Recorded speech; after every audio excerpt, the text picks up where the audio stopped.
firman Tuhan sama katakan amin.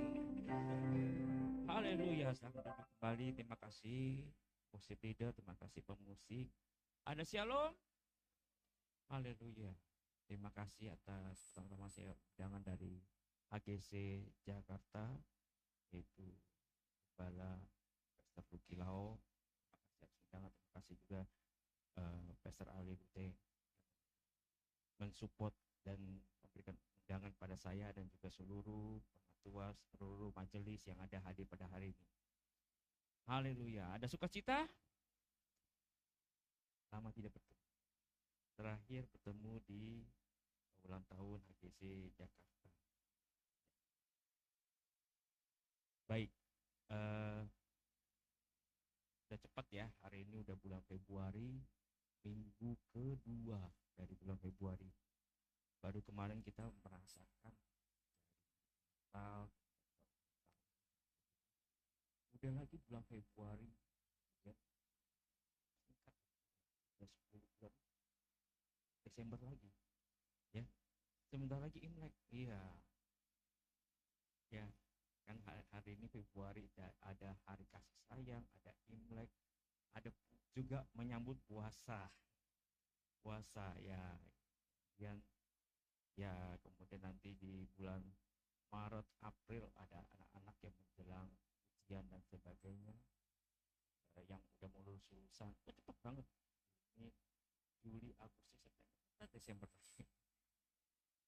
Baik, hari ini saya ada sukacita.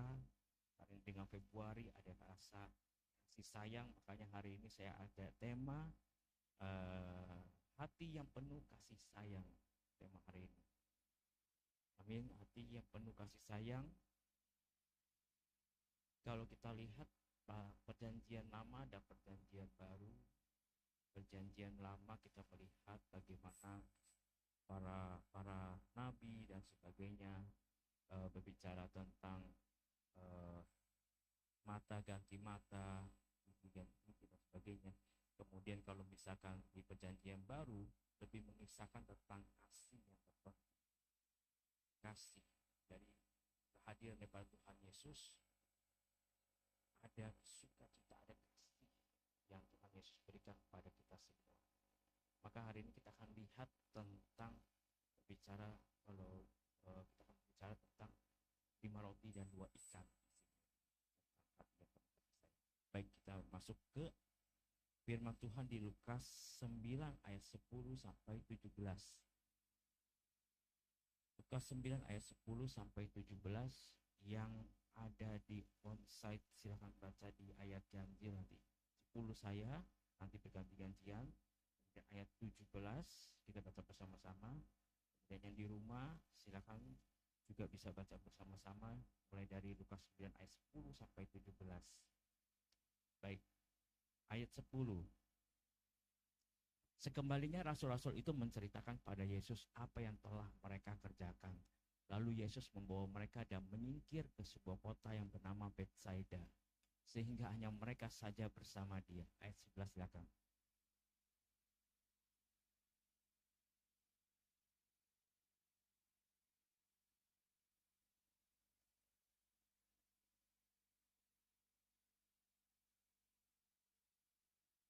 Ayat 12, pada waktu hari mulai malam datanglah ke-12 muridnya kepadanya dan berkata, suruhlah orang banyak itu pergi supaya mereka pergi ke desa-desa dan kampung-kampung sekitar itu untuk mencari tempat penginapan dan makanan, karena di sini kita berada di tempat yang sunyi. Ayat 13 silakan.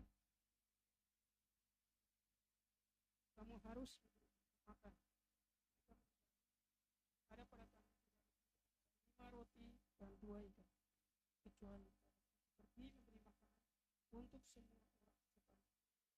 Ayat 14, sebab di situ ada kira-kira 5.000 orang laki-laki. Lalu ia berkata kepada murid-muridnya, suruhlah mereka duduk berkelompok-kelompok, kira-kira 50 orang sekelompok. Murid-murid dan menyuruh semua orang banyak itu duduk.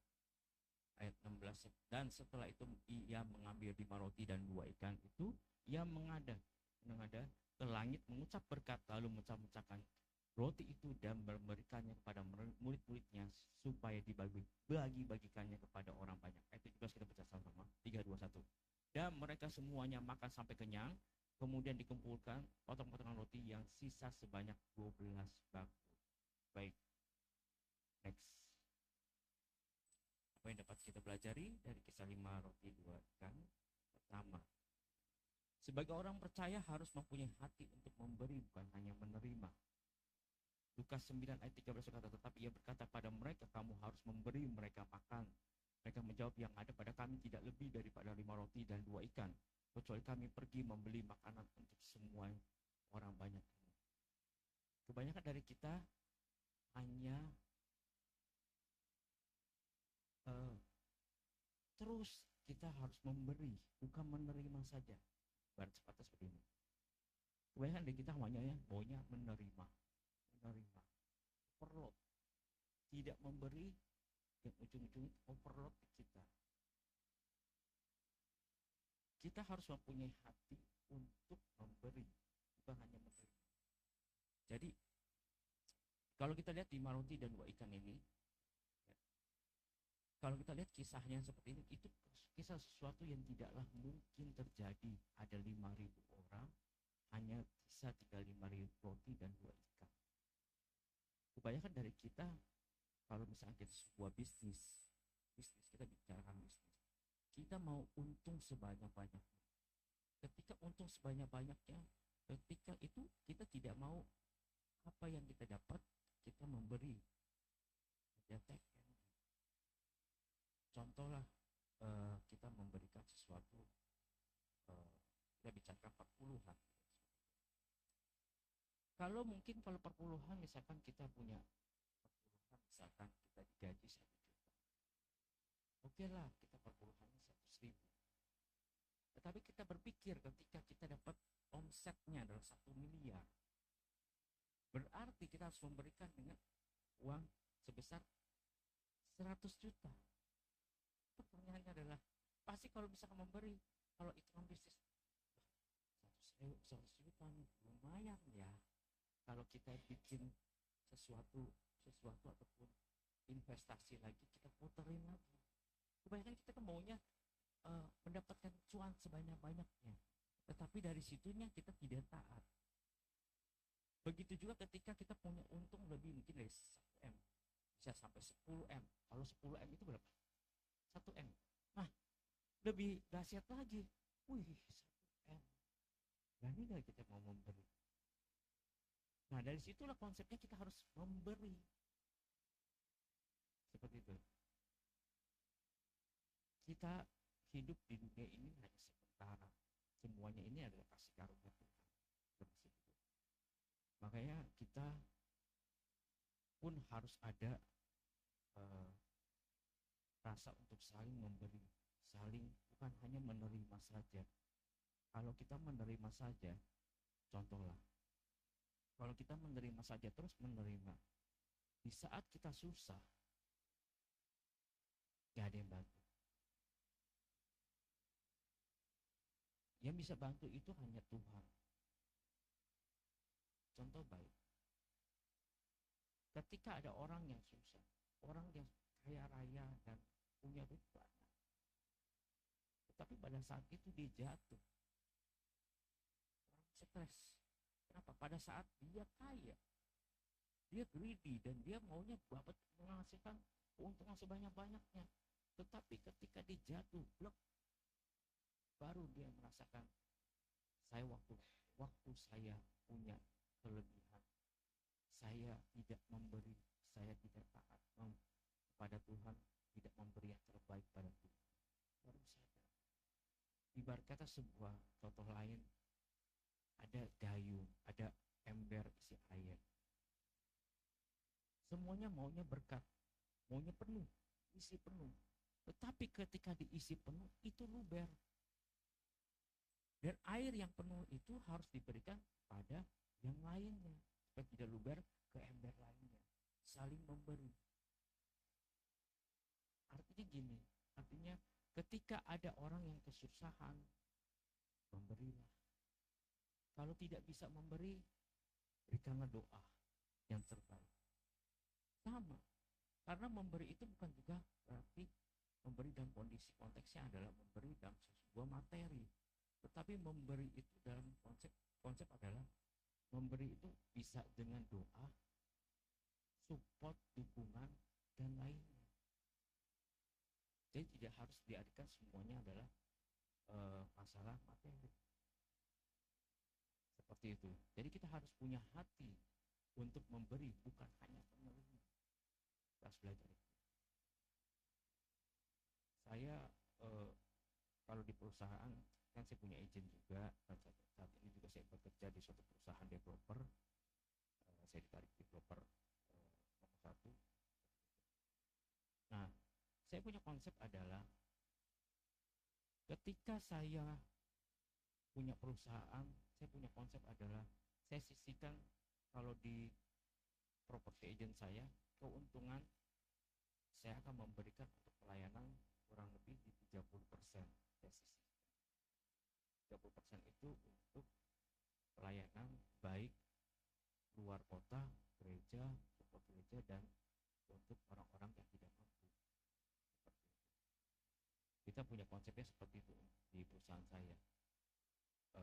Karena apa? Karena kalau kita sudah dapat lebih, kita harus kembalikan pada orang-orang yang tidak mampu, orang panti asuhan, panti jompo, kita memberikan yang terbaik.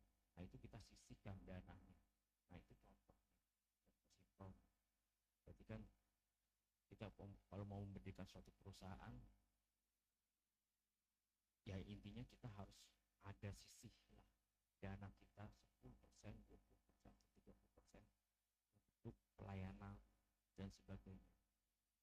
Karena lihatlah baik, ketika kita memberi pasti ada suatu perubahan terjadi pada perusahaan itu. Karena kita lihat pada kondisi saat ini, kondisi ekonomi tidaklah menentu saat ini. Lihatlah kondisinya, saham naik turun, kemudian emas naik turun, perak pun agak naik, dan kondisi 2026 ini tidak tahu menentu. Tapi ketika kita dekat-dekat sama Tuhan, kita tetap konsisten memberi yang terbaik pada Tuhan, dan yakin dan percaya bahwa nanti Tuhan yang akan hadir dan Tuhan yang akan mencukupi kita. Tidak usah pusing ya, ke depannya bagaimana ya makan, bagaimana ya kita bisa untuk nafkah, bagaimana ya kita harus bayar kontrakan, bagaimana ya kita harus bayar kosan, bayar anak-anak sekolah, dan sebagainya. Puji Tuhan di firman sudah tertulis 46 ayat 34. Tidak perlu khawatir akan hari esok. Hari esok ya ada bagiannya sendiri, kesusahan itu sendiri. Tetapi di Matius 6 ayat 33 katakan jelas, kita cari dulu keadaan Allah yang tepat kebenarannya, maka semua itu akan ditambahkan. Jadi kita tidak perlu khawatir akan hari esok, karena apa? Tuhan yang akan menyertai kita. Okay. Nah, oleh karena itu, mari kita memberi, bukan menerima. Pak Pendeta, saya gede. Iya, paham, jelas. 100.000 kan masih ada 10.000. Masih bisa kita memberikan orang-orang yang susah. Seperti apa? Ingatlah, janda miskin waktu di bait Allah, dia memberi dari kekurangan, dan Yesus melihat sesuatu itu yang baik. Jadi membeli mau sedikit, Yesus tidak melihat besar atau kecilnya, tetapi Yesus melihat dari hati dalam memberi. Ketika kita memberi dengan sukacita, maka berkat yang ada timbul pada kita pun ada sukacita, ada kelimpahan. Kelimpahan bukan berbicaranya ketika kita memberikan 100.000, kita mengharapkan 100 kali ganda. Itu konsep yang salah. Tetapi kita kalau memberikan 100.000 tapi dengan sukacita, kita tidak mengharapkan itu kembali, tetapi yakin dan percaya Tuhan sudah megang kehidupan kita. Kita diberikan damai sejahtera, kita diberikan hidup yang baik. Itu udah serba banyak. Amin. Jadi jangan ada konsep adalah seperti transaksi. Kalau misalkan ibarat kata Anda memberi kali 100.000, Anda mengharapkan 100 kali ganda. Berarti berapa tuh? 100.000 jadi kali 100 berapa? 100 juta. 10 juta. Berarti kalau 10 juta berarti kelipatan lagi. 100 juta. 100 juta kelipatan lagi sampai 1 M. Anda berharap seperti itu. Konsep yang salah Anda yang akan terjadi adalah Anda kecewa sama Tuhan. Tuhan, saya sudah memberikan 100.000, saya sudah memberikan 1 juta. Loh, kok saya masih susah aja? Itu konsep yang salah. Tapi ketika kita memberi sesuatu, tidak ada pengharapan untuk kembali, tapi kita ada sukacita, maka di situ kita akan lihat pemulihan ekonomi akan terjadi di kehidupan kita. Pelan-pelan, perlahan-lahan. Tidak instan tapi pasti. Kita dijaga sama Tuhan. Amin. Jadi kita punya hati untuk memberi, bukan hanya menerima. Belajar dari hal perkara yang kecil dahulu, maka nanti akan diberikan perkara-perkara yang besar. Jadi kita jangan ada transaksi kepada Tuhan, mau mengharapkannya berkali-kali ganda, tetapi kita harus bangun relationship sama Tuhan. Supaya apa? Ketika kita memberi, ada relationship sama Tuhan, Tuhan yang akan menjaga kehidupan kita, kita dijauhkan dari yang jahat, kita diberikan kesehatan yang terbaik, kemudian kita masih diberikan pekerjaan, proyek, bisnis, dicukupkan. Baik, yang kedua, kita lihat, sebagai orang percaya harus melakukan perintah Tuhan. Lukas 9 ayat 14 berkata, sebab di situ ada kira-kira 5.000 orang laki-laki, lalu ia berkata pada murid-muridnya, suruhlah mereka duduk berkelompok-kelompok, kira-kira 50 orang sekelompok. Jadi Yesus itu adalah Tuhan, 100% Tuhan dan 100% manusia. Ketika dia sebagai Tuhan, sebagai leader, dia dalam melayani, di posisi dia waktu dia melayani, dan dia diberikan hikmat. Yesus itu diberikan hikmat daripada Tuhan, karena dia adalah Tuhan. Maka mereka, murid-muridnya menyuruh, Yesus menyuruh murid-muridnya untuk duduk berkelompok-kelompok, kira-kira 50 orang sekelompok. Jadi dipisah-pisahkan. Jadi bisa tidak akan terlewat sedikit pun makanan itu, pasti pas. Jadi istilahnya di kelompok-kelompokan. Makanya ada kelompok-kelompok sel. Dari zaman perjanjian lama juga sudah ada.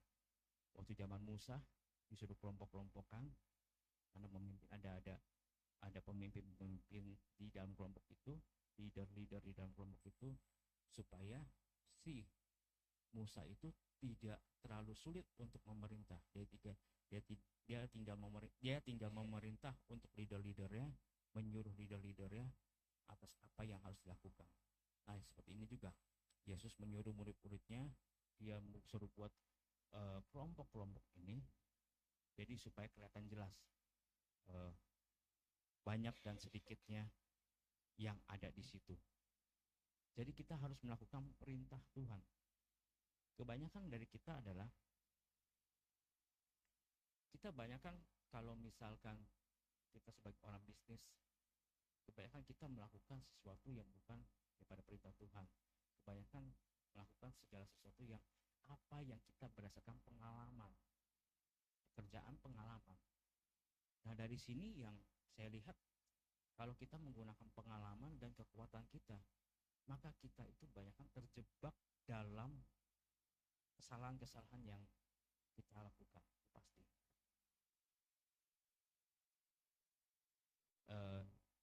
Saya ceritalah bahwa saya sebagai hamba Tuhan juga isinya bukannya seseorang yang malaikat dan Superman atau seperti apa, tetapi saya sebagai hamba Tuhan juga manusia biasa. Jadi kondisinya ketika menjalani kehidupan, menjalani bisnis, kalau kita lepas daripada perintah daripada Tuhan, kadang-kadang jalannya pasti ngaco, kadang-kadang pasti ngaco. Kita minta adalah pimpinan daripada Tuhan, pimpinan daripada Roh Kudus untuk menuntun jalan kita. Saya kesaksian sedikit. Di dunia ini makin lama makin jahat. Orang baik, orang jahat beda-beda tipis. beti-beti. Kita tidak bisa melihat orang ini baik, oh orang ini jahat, nggak bisa. Orang jahat bisa jadi baik, bisa.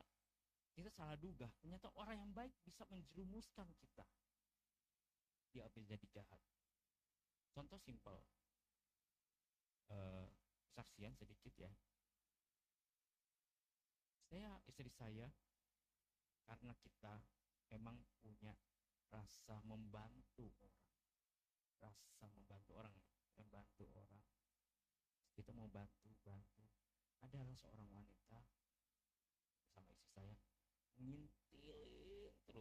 ngintilin kemana dia pergi, kemana ini. Kemudian si wanita itu punya kesusahan, dan contohnya dia ada suatu problem, kita tolong dia karena dia memelas pada istri saya, tolong dia, kemudian sampai kita menolong dia itu berupa materi, karena kita masih positif dan kita tidak ada yang negatif thinking sama orang itu. Kita kelihatannya dia baik di luar, tapi kita tidak tahu di dalam hatinya. Sampai dia itu menipu daripada istri saya sampai lebih 1,2.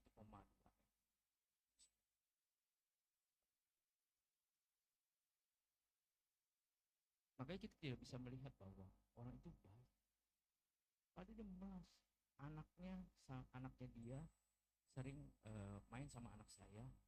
Jadi kalau misalnya hari Minggu, ajak ya ke kolam renang, ke daerah Tangerang gitu, ke apartemennya dia, berenang, baik, pergi jalan-jalan bareng dan sebagainya. Ternyata ada udang di balik bakwan, ngintil sampai istri saya bilang, saya tidak tahu kan waktu itu, tidak tahu masih dalam itu, sampai istri itu dibisikkan seperti iblis, udah kamu ditipu, kamu lompat aja dari apartemen. Benar, lompat aja dari apartemen, udah bunuh diri saja. Tapi kita masih disayang Tuhan, ada penyertaan Tuhan di keluarga saya. Dia tak lihat anak-anak saya dan sebagainya, dia nggak jadi. Kemudian saya support dia, kita doa sama-sama, kita doa terus, kita fight saja. Tapi yakin dan percaya, saya bilang ada pertolongan Tuhan, nanti Tuhan akan kembalikan. Tetapi kita tidak fokus itu kembalikan, tidak fokus. Tapi kita memberikan, maksudnya kita jalan yang terbaik, usaha yang terbaik. Nanti dari usaha-usaha itu yang akan memberkati kita. Tapi kondisinya yang 1,2 M ini, dia kan minjem lagi, ada teman-teman, ada 2 orang, 3 orang. Tapi yang paling besar istri saya. Jadi dia harus bertanggung jawab sama orang-orang itu. Ini orang kan tidak ada tanggung jawabnya. Dia harus bertanggung jawab sama orang-orang itu. Dia masih bayar dan sebagainya. Ya, saya tetap aja support istri saya. Biarpun juga kan istri seperti itu. Apapun yang terjadi ya, kita harus support istri saya. Saya bilang, udah gak apa-apa, kita fokus, kita selesaikan. Ini orang, yang wanita ini yang nipu istri saya, dia gak blokir nomornya, gak blokir, masih cangkol 2.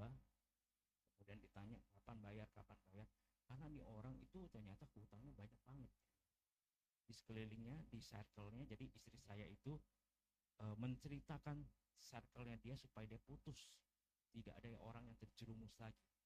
Dia ceritakan circle-nya. Nah, circle-nya itu menagih dia juga nih orang. Circle-nya itu ada yang ditipu 197 juta, ada 150 juta, ada yang sebuah mobil, ada yang itu banyak sekali yang tipu. Ini yang terjadi yang di sini.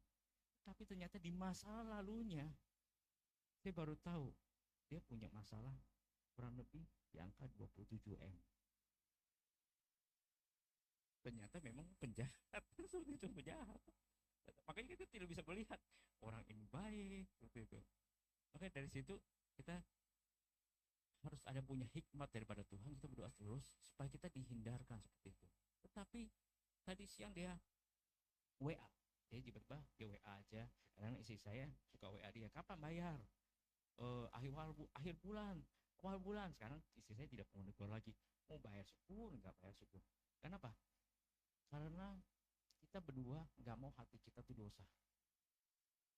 Kita berharap sesuatu, pikirin dia, jadi kondisinya kita terlalu kesel sama dia, ujungnya adalah dosa. Ngapain? Udah biarin aja, mau bayar syukur. Ya, siang tadi dia WA pada istri saya, nanti aku bayarnya tanggal 25, tanggal 26. Kemarin kan nggak ada tanggal tuh. Tadi baru dia bilang tanggal 25, tanggal 26. Saya sama istri saya bilang, aja. Kita nggak berharap, udah nggak berharap. Mau bayar syukur, nggak bayar sudah. Tapi hidup ini harus jalan terus. Setuju? Jalan aja terus. Jadi kita nggak peduli. Mau bayar ya bagus, sadar nggak bayar sudah. Jadi kita melakukan apa yang perintah Tuhan saja. Kita berdoa terus supaya apa? Supaya kita ini udah karena begini pengalaman, kesaksian. Jadi semua pasti terjadi, karena dunia ini jahat banget. Dunia semakin lama makin jahat. Banyak lah terjadi, kita lihat scam, love scam. Love scam, tahu? Scam itu terjadi, love scammer itu terjadi di luar. Ada orang yang foto-fotonya di YouTube atau Instagram. Nah, ini bapak-bapak juga hati-hati. Kadang-kadang kan Instagram, halo, hai. Terus itu foto kamu di mana? Terus kayak kamu fotonya bagus deh. Itu scam tuh. Fotonya live scam. Jadi istilahnya fotonya wanita cantik. Terus dia punya dia di postnya dia ini seperti jelas gitu. Tapi ujung-ujungnya dia minta nomor WA. Berjalinlah hubungan lewat WA. Teng. Hubungan intim, maksudnya hubungan intim ini ya, maksudnya hubungan dalam WA ya, hubungan WA. Kemudian tiba-tiba ada titik nih, ada titiknya. Nah, ini orang sudah lembut nih, udah main hati nih. Tariklah dia. Aduh, aku lagi pusing. Kenapa? Mamaku lagi sakit, butuh dana. Tolong dong transferin saya. Berapa? Dia mau dioperasi 10 juta. Ketika dikasih 10 juta, bilang love scam. Jadi memperdayakan. Itu orang-orang yang scam itu banyak foto-foto wanita. Seperti itu.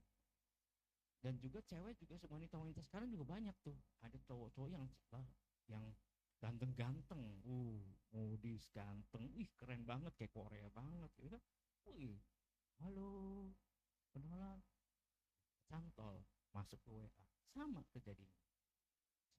Berarti hari-hari ini banyak yang jahat, hati-hati online. Kemudian ada yang pasang PP kita, Instagram dan sebagainya, PP-nya dan sebagainya untuk menipu. Jadi contohnya seperti menagih ataupun apa-apa, itu terjadi saat ini. Kenapa? Karena dunia online saat ini yang dijadikan tanda kutip jahat seperti itu. Online itu, internet itu bisa baik bisa jahat, tapi itu yang dijadikan jahat. Dan yang dilakukan itu banyak loh, sekelompok orang, dan rata-rata ada yang dari luar, ada yang dari di sini. Dan di sini pun yang mengerjakan juga orang-orang yang orang China, orang lainnya seperti itu, Vietnam, Kamboja dan sebagainya. Jadi orang-orang yang mengerti tentang IT seperti itu.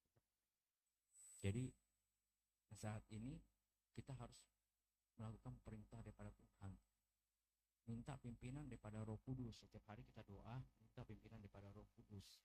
Apa yang Tuhan mau pada kita, bukan apa yang kita sanggup kuat. Kalau kita terus nggak sanggup, jujur, ketika saya dibohongi seperti itu, melihat kita memikirin untuk membayar orang-orang ini juga kita nggak sanggup. Tapi kita menjalani apa yang Tuhan mau aja. Karena kami yakin, aku dan saya dan istri saya yakin dan percaya bahwa Tuhan akan lindungi kita. Tuhan akan masih memberikan kita dari pekerjaan-pekerjaan. Makanya kita sendiri, istri saya bilang bahwa ini mungkin teguran buat saya karena saya terlalu comfort zone. Saya terlalu comfort zone. Kita punya bisnis, jadi dia akan leader, dia hanya ngontrol. Saat ini dia sebagai leader juga saat ini turun tangan untuk kembali bekerja keras seperti itu. Jadi kita nggak bisa comfort zone. Ya saya bilang, ya baguslah kita ditegur sama Tuhan. Artinya ini teguran yang baik, bukan teguran yang menyakiti hati kita, dan kita dengan sukacita kita jalanin terus. Seperti itu. Amin. Jadi istilahnya kalau kita ada yang dibohongi, ya sudahlah. Jalanin terus. Kalau kita pikirin kotoran, kita ada berada di kotoran. Di kotoran-kotoran itu yang akan menjadikan kita sebagai kotoran dan dosa. Tetapi kita harus grow up. Kita harus bangkit kembali. Kita ikut kata Tuhan. Amin. Next, yang ketiga, yang terakhir. Sebagai orang percaya, yakin dan percaya kita dicukupkan. Dan kita baca di Lukas 9 ayat 17 berkata, dan mereka semuanya makan sampai kenyang. Kemudian dikumpulkan potong-potongan roti yang sisa sebanyak 12 bakul. Artinya dari 5 roti 2 ikan ini terjadilah 12 bakul lebihnya. Berarti ada sesuatu yang kelimpahan terjadi pada saat itu. Padahal ada 5.000 orang banyaknya. Kalau kita memikirkan secara logika sebagai manusia, itu tidak mungkin. Makanya bagi Tuhan tidak ada yang mustahil. Kalau pakai logika kita, mustahil. Tetapi kalau kita percaya bahwa dengan 5.000 orang, kita bisa memberikan 5 roti dan 2 ikan, dan kita pasti dicukupkan. Sesuai dengan doa Bapa kami, kan? Memberi kami hari ini makanan yang secukupnya, dan kita pasti akan dicukupkan. Makanya kita harus mengikuti perintah Tuhan, kita harus dekat-dekat dengan Tuhan. Pasti Tuhan akan memberkati kita dan kita mencukupi kita. Konsep daripada kalau misalkan kelimpahan sebenarnya gini, sebagai orang Kristen, orang percaya, kita itu harus punya konsep adalah kita harus mikul salib. Artinya gini, jangan kita sebagai orang Kristen ketika kita terima Tuhan Yesus sebagai juru selamat, ketika dibaptis dan kita dimuridkan, lalu kita punya konsep adalah saya pasti akan jadi orang kaya, sukses berhasil. Nah, itu konsep adalah konsep yang salah. Ketika kita dibaptis, kita dimuridkan, tetapi ketika kita setia dan taat kepada Tuhan, perintah daripada Tuhan, maka yang terjadi adalah kita dicukupkan. Dicukupkan dari segala hal. Baik itu adalah kesehatan, baik itu dari pekerjaan, dan dari segala apapun kita dicukupkan. Makanya kita tidak bisa hidup bilang berkelimpahan. Karena kalau misalkan kita mengharapkan kita kelimpahan, berarti kita mengharapkan segala sesuatu itu kitanya nggak mau kena masalah. Makanya kalau kita bertanya bahwa siapa yang di sini tidak punya masalah, angkat tangan. Yang di rumah, yang di sini onsite, siapa yang tidak punya masalah? Semua pasti punya masalah. Saya pun punya masalah yang tadi saya ceritakan. Tetapi bagaimana kita dengan masalah itu kita didewasakan supaya kitanya iman kita bertumbuh, supaya kita hidup akan takut akan Tuhan, cinta Tuhan dan perintah daripada Tuhan, sehingga kita punya konsep adalah ini, kita dicukupkan.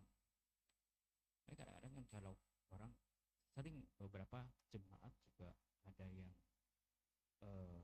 minta tolong A, B, C, dan D.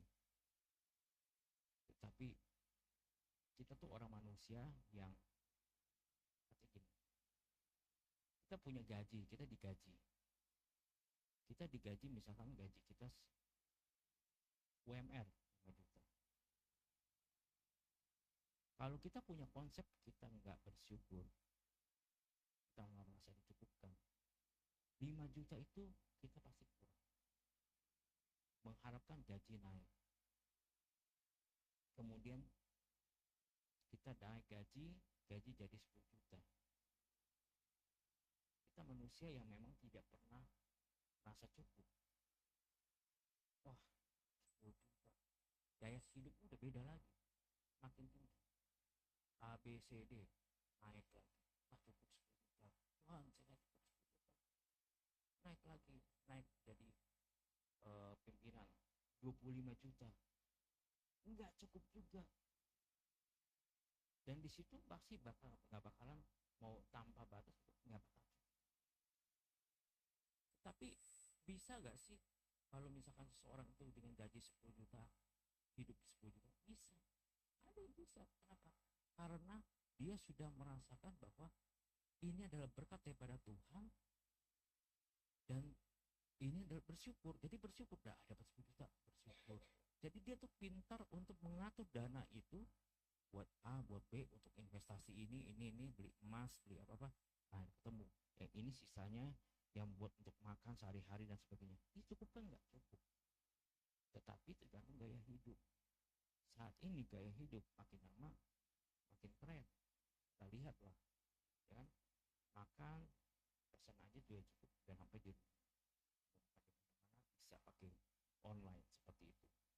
Kemudian apalagi gaya hidup, coffee shop banyak, kita bisa tiap hari nongkrong, sehari nongkrong, kemudian kopi dan sebagainya. Tetapi hitung, kalau perhitungan, kalau misalnya hari ini bisa dihabiskan 50.000 satu cangkir, kali aja sebulan, apa itu. Kemudian belum lagi bensin dan sebagainya. Kalau saya rasa tak cukup. Makanya kan ada yang harus berhikmat dari hal ini. Mau gaji gede setinggi apapun tetap nggak cukup, seperti itu. Kalau gaya hidup memang tinggi, oke, kita harus punya konsep adalah dicukupkan sesuai dengan apa yang ada di hidup kita. Makanya saya dengan istri saya saat ini juga kita ikat pinggang juga gitu, seperti itu kan, ikat pinggang karena kan kondisinya habis kena seperti ini. Kita ikat pinggang, kita membereskan segala sesuatu yang permasalahan yang terjadi. Dan kita yakin dan percaya bahwa pasti kita dicukupkan, kita tidak akan merasa kurang. Kenapa? Kita sebagai orang percaya, kita dipegang sama Tuhan, kita disayang sama Tuhan, dan kita tidak akan pernah kekurangan. Karena Tuhan di firman tulis, kita tidak akan meminta roti, tapi kita akan diberikan seperti daripada Tuhan. Kita dicukupkan, kita diberikan daripada Tuhan seperti roti mana yang turun. Dan bangsa Israel makan dengan roti mana itu, hidup waktu dalam pergumulan, permasalahan, tetapi Allah memberikan roti mana itu untuk bertahan, untuk makan, seperti itu. Artinya tidak akan merasa kekurangan. Dari zaman perjanjian lama, bangsa Israel tidak diberikan kesusahan sedikit pun, diberikan makan. Tetapi manusialah yang tidak bersyukur. Masih ada tegar tengkuk waktu zaman Israel, pembebasan Musa waktu menarik bangsa Israel untuk ke tanah perjanjian. Masih tegar tengkuk, masih ngeluh, masih kekurangan. Sepertinya tidak merasa puas, tidak merasa cukup. Yang ada diberikan penderitaan.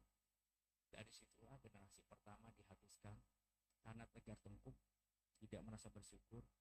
Maka Tuhan maunya kita itu berada rasa syukur, kita dicukupkan, berterima kasih sama Tuhan. Tuhan yang akan melihara hidup kita. Amin. Tuhan akan melihara hidup kita. Saya yakin dan percaya bahwa saya sama istri saya, Tuhan akan melihara. Kalau kita lihat anak-anak kita, anak saya merasa kasihan juga. Waduh, anak saya kecil-kecil, masih kecil kan. Yang satu baru masuk SMP, yang satu masih kewan seperti itu. Tetapi saya yakin dan percaya bahwa warga kami pasti diciptakan sama Tuhan. Pasti nanti dari pekerjaan-pekerjaan akan eh, terus akan diberkati seperti itu. Next, kesimpulan. Saya akan baca kepada kasih dalam Tuhan. Mazmur 145 ayat 8. Tuhan itu pengasih dan penyayang, panjang sabar dan besar kasih setianya. Jadi di sini saya catat sadar belas kasihan Yesus sangatlah besar pada kita sebagai orang percaya. Tuhan selalu menyediakan yang terbaik kepada kita semua. Amin. Tuhan waktu Abraham waktu mau mempersembahkan Ishak, tapi karena Allah melihat daripada kesetiaan daripada Abraham, apakah dia siap mengorbankan anak sulungnya itu. Waktu itu posisinya Abraham juga, saya yakin dan percaya kalau sebagai ayah yang di sini yang punya ayah punya anak, apalagi anaknya tunggal dan sebagainya. Aduh, kok sudah diberikan malah disuruh mempersembahkan. Tapi itulah Tuhan melihat hati. Kamu setia gak? Kamu ikutin aturan Tuhan gak? Perintah Tuhan gak? Kamu merasa bersyukur gak? Tuhan melihat itu. Maka Tuhan melihat Abraham melakukan dengan yang baik. Tetapi Abraham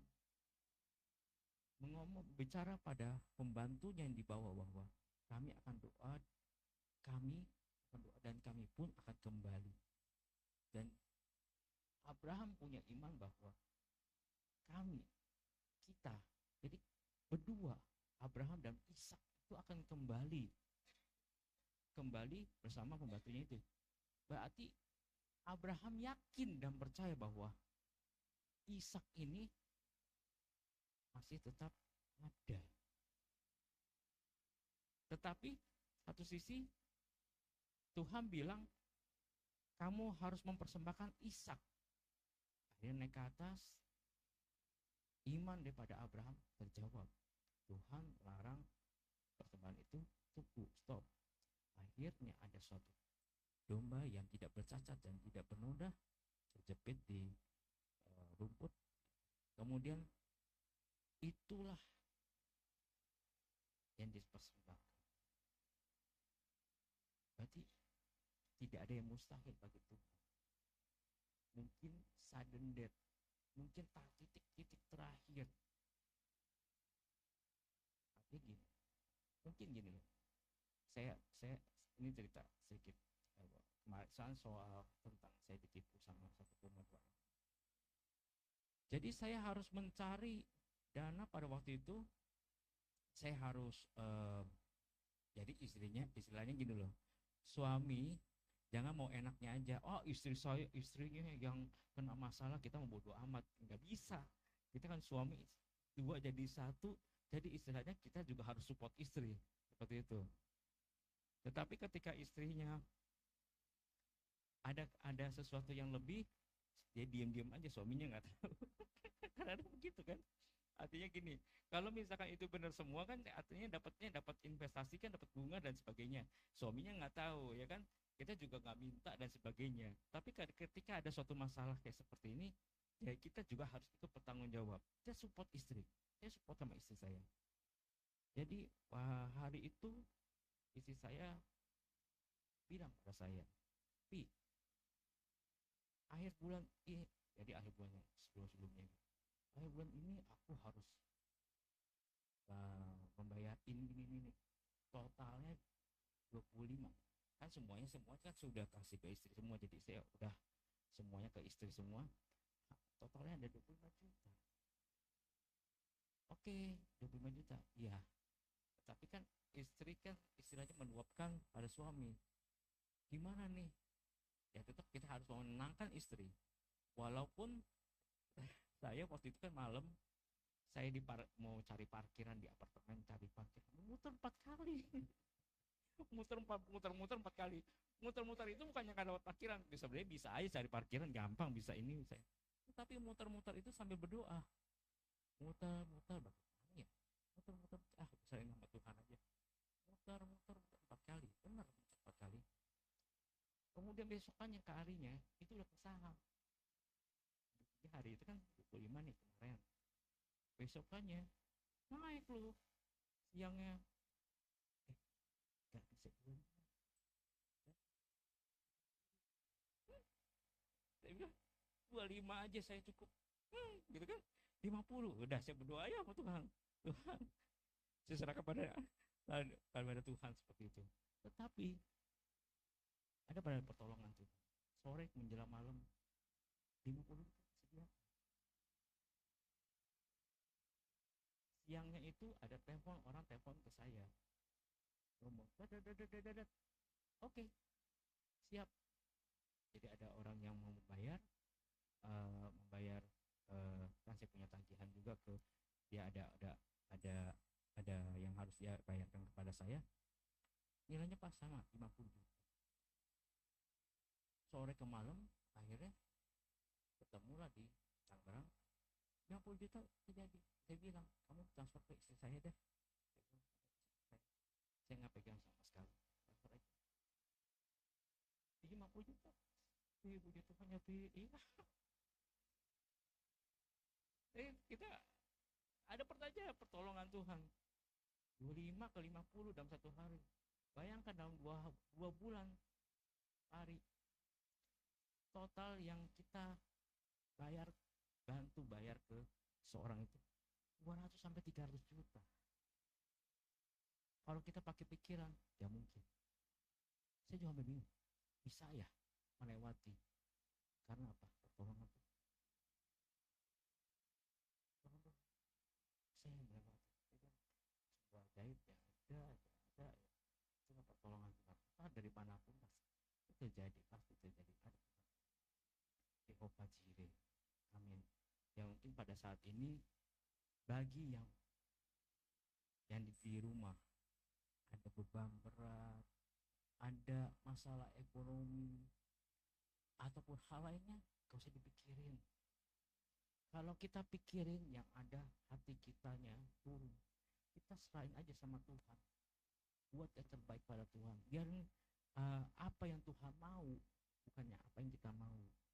Kita ikutin perintah daripada Tuhan, dan kita juga harus merasa kita cukup.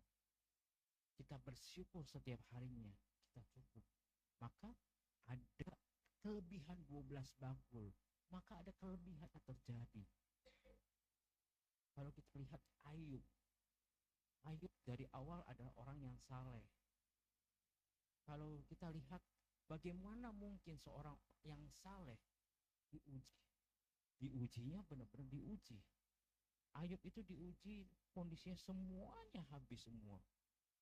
Tetapi dia bagaimana dia tetap memuji dan menyembah Tuhan, dan dia memuliakan Tuhan.